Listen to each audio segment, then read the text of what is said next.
Assalamu alaikum students. Today I am here to teach gaseous exchange chapter number 10 from 10th class biology. Taking in oxygen and giving out of carbon dioxide is called gaseous exchange. Gaseous exchange क्या है? Gaseous means gases, exchange मतलब तबादला करना. Gaseous exchange हम कहते हैं कि gases का तबादला करना. अब डेफिनेटली गैसेस का तबादला किसके साथ होता है? एनवायरमेंट के साथ या एटमॉस्फेयर के साथ. तो इसकी हम अगर डेफिनेशन देखें तो हम कहते हैं टेकिंग इन ऑक्सीजन, ऑक्सीजन को अपनी बॉडी में लेके जाना, इन कार्बन डाइऑक्साइड को रिलीज कर देना या एक्सहेल कर देना, इसे हम क्या कहते हैं? गैसियस एक्सचेंज कहते हैं. अब ये तो हम एनिमल बॉडी के लिए है कि हमारे पास ऑक्सीजन को हम ले रहे होते हैं और कार्बन डाइऑक्साइड को हम एक्सहेल कर रहे होते हैं. बट जब हम प्लांट्स की बात करते हैं तो प्लांट्स में भी गैसियस एक्सचेंज हो रहा होता है क्योंकि वो भी लिविंग ऑर्गेनिज्म है. गैसियस एक्सचेंज जो है वो लिविंग ऑर्गेनिज्म की कैरेक्टरिस्टिक्स में आता है कि ऑल लिविंग ऑर्गेनिज्म जो है वो गैसियस एक्सचेंज परफॉर्म करते हैं.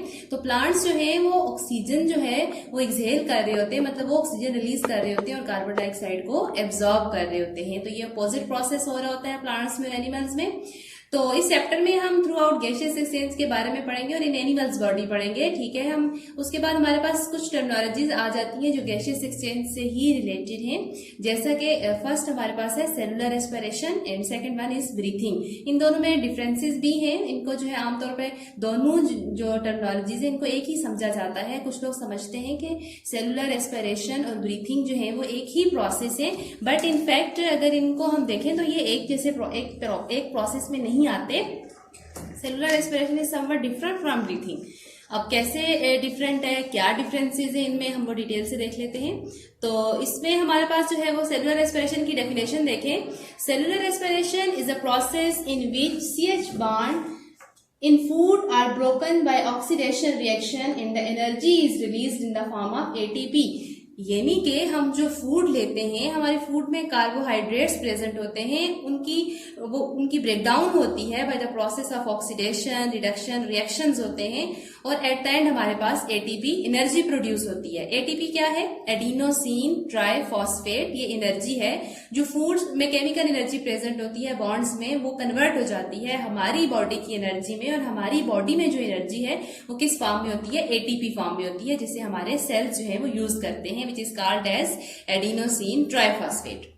देन हम कुछ और इसमें है. सेलुलर रेस्पिरेशन ये भी है कि ये मैकेनिकल प्रोसेस भी है और बायोकेमिकल प्रोसेस भी है. मतलब कि हमारे पास सेलुलर रेस्पिरेशन मैकेनिकल प्रोसेस भी है, गैसेस का एक्सचेंज भी इसमें हो रहा है, और सेकेंडली हमारे पास ये बायोकेमिकल प्रोसेस है. बायोकेमिकल मीन्स कि इस प्रोसेस में रिएक्शंस होते हैं. यानी कि जाहिर सी बात है हमारे फूड की जब ब्रेकडाउन होती है तो उसमें ऑक्सीडेशन रिएक्शन इन्वॉल्व है जिसमें जो है वो एनर्जी प्रोड्यूस होती है. एंड लास्ट हमारे पास है cellular respiration occurs in cell. ये सेलुलर लेवल पे होती है, सेल्स में होती है, तो इस वजह से इसे हम सेलुलर रेस्पिरेशन का नाम भी देते हैं. नेक्स्ट हमारे पास है ब्रीथिंग.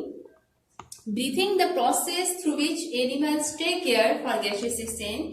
अब ये वो प्रोसेस है, मतलब हम गैसियस एक्सचेंज को ही ब्रीथिंग में ले रहे होते हैं कि ब्रीथिंग हमारे पास वो प्रोसेस है जिसमें एनिमल्स अपनी बॉडी में एयर इनटेक कर रहे होते हैं फॉर गैसियस एक्सचेंज. यानी कि ऑक्सीजन को लेना और कार्बन डाइऑक्साइड को रिलीज कर देना. ठीक है. तो इसे हम ब्रीथिंग कहते हैं. ब्रीथिंग इस प्रोसेस को कहते हैं जिसमें गैसियस एक्सचेंज हो रहा होता है.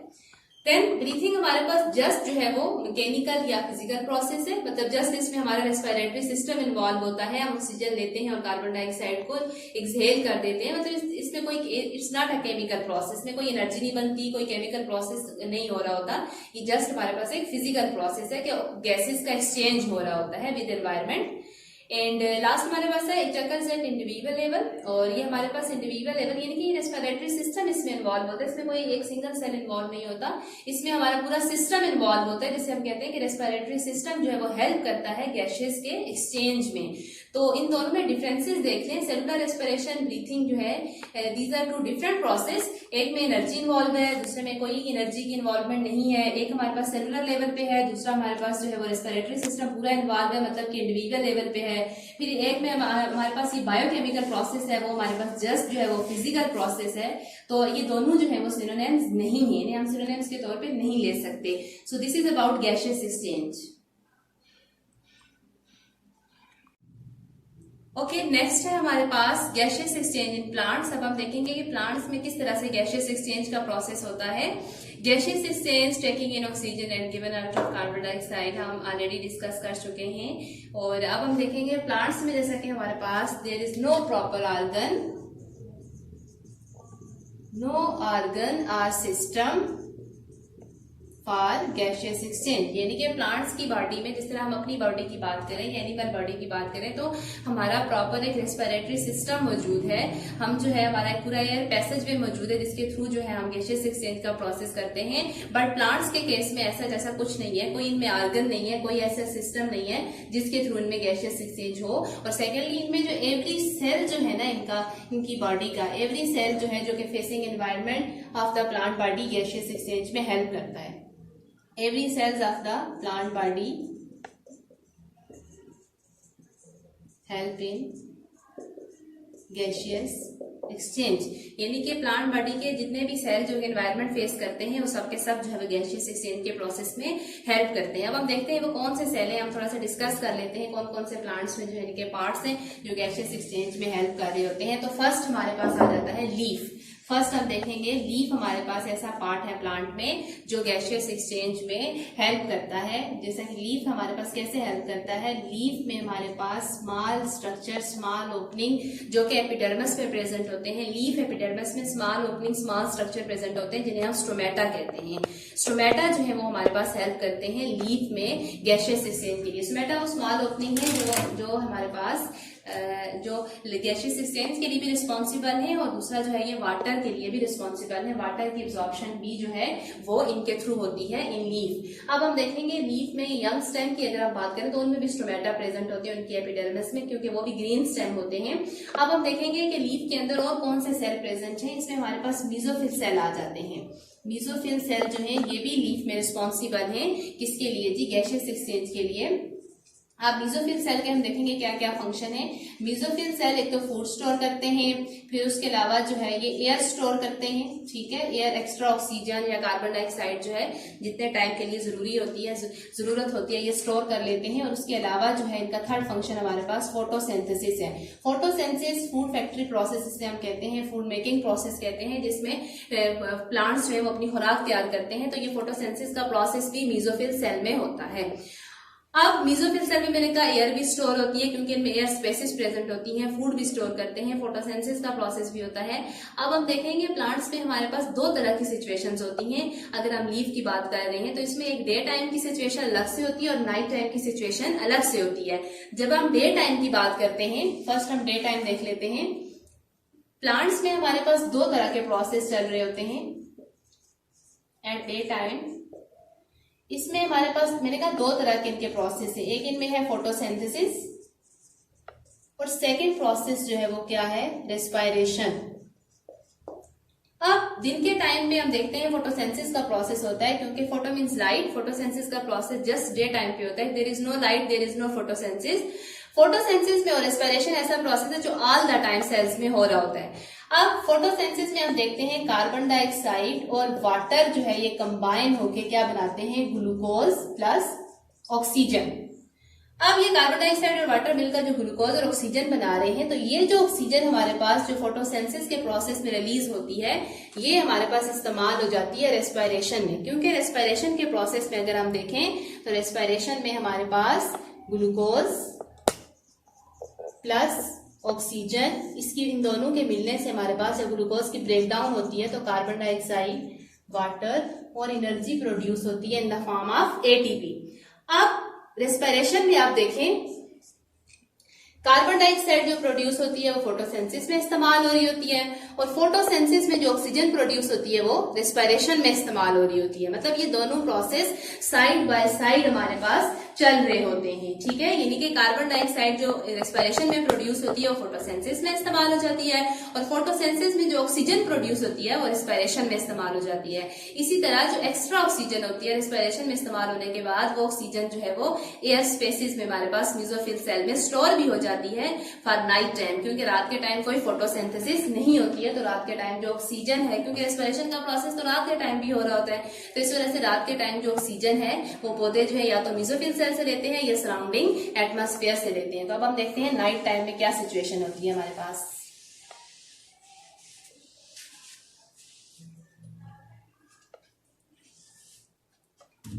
एट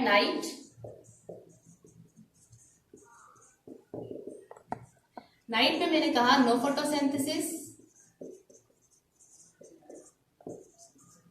फोटोसिंथेसिस का प्रोसेस नहीं होगा, जस्ट हमारे पास कौन सा प्रोसेस होगा, रेस्पिरेशन। और रेस्पिरेशन में हमने कहा कि ग्लूकोज और ऑक्सीजन, इनकी ग्लूकोज की ब्रेकडाउन होती है in the presence of oxygen molecule. Glucose की जो ब्रेकडाउन होती है इससे हमारे पास क्या बनता है, carbon dioxide, water plus ATP.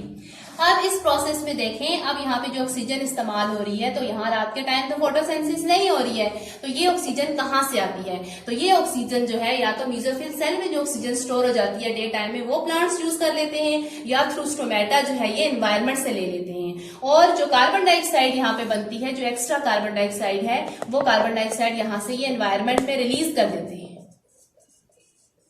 ये कार्बन डाइऑक्साइड जो रात के टाइम रेस्पिरेशन में बनती है, ये प्लांट्स जो है वो एनवायरमेंट में रिलीज कर देते हैं। अब रात के टाइम पे जो है वो प्लांट्स के पास अगर आप देखें तो प्लांट्स के सराउंडिंग एनवायरमेंट में कार्बन डाइऑक्साइड ज्यादा हो जाती है और ऑक्सीजन कम हो जाती है। तो अगर आप लोग रात के टाइम प्लांट्स के पास जाते हैं या प्लांट्स वाले एरिया में जाते हैं तो वहां आपको सफोकेशन फील होती है, क्योंकि वहां पे ऑक्सीजन की कमी होती है और कार्बन डाइऑक्साइड ज्यादा होती है। तो इस तरह से हम कहते हैं कि लीफ सेल में किस तरह से जो है वो गैसियस एक्सचेंज का प्रोसेस होता है।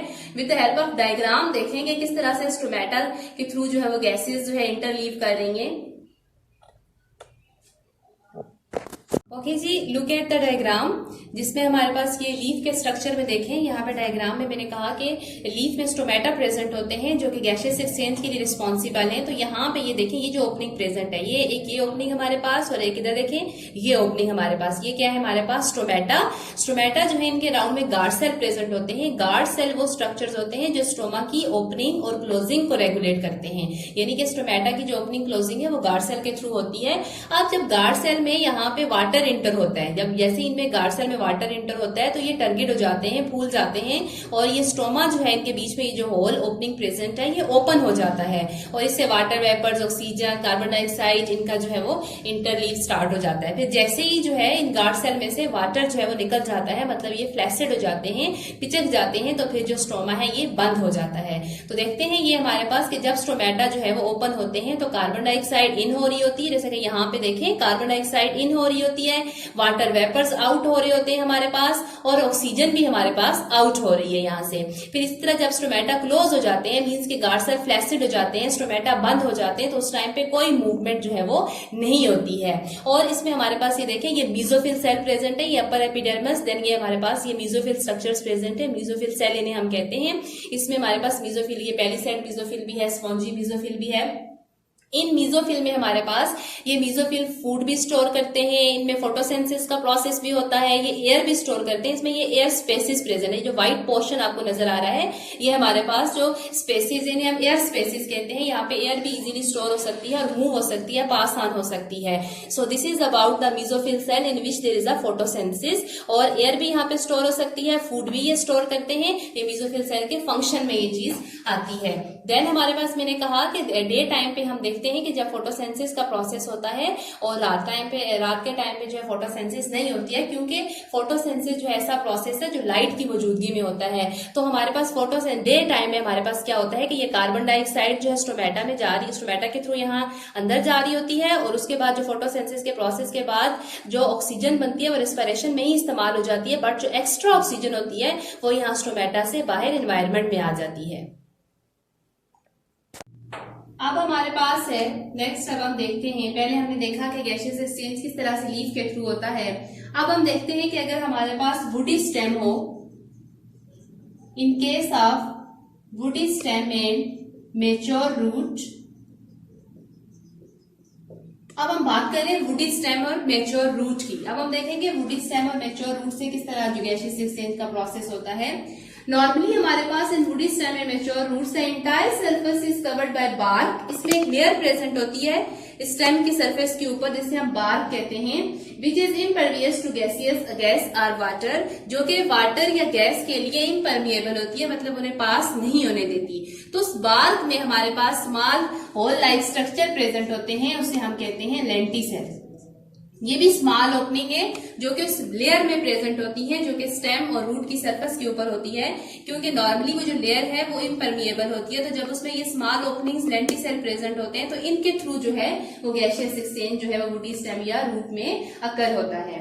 नेक्स्ट हमारे पास है, इस तरह से मैं बात करूं लेंटिसेल की, तो लेंटिसेल ऐसी ओपनिंग है हमारे पास, जिस तरह हमने कहा था कि स्ट्रोमेटा को कोई गार्ड सेल लाइक स्ट्रक्चर जो है वो रेगुलेट कर रहे होते हैं, तो ये फ्री स्ट्रक्चर होते हैं, इनको कोई भी गार्ड सेल या कोई भी इससे रिलेटेड स्ट्रक्चर जो है वो इनकी ओपनिंग या क्लोजिंग को रेगुलेट नहीं कर रहे होते। ये हमारे पास फ्री ओपनिंग स्ट्रक्चर प्रेजेंट होता है स्टेम में। नेक्स्ट हमारे पास आ जाता है gaseous exchange through general surface of the root. अब रूट में मैंने आपको ये तो मैच्योर रूट की बात की थी। In case of young root का जो हमारे पास स्ट्रक्चर है, तो उसमें जो जनरल सरफेस होती है उसमें जो लेयर्स होती है वो थिन स्ट्रक्चर होते हैं, थिन लेयर होती हैं।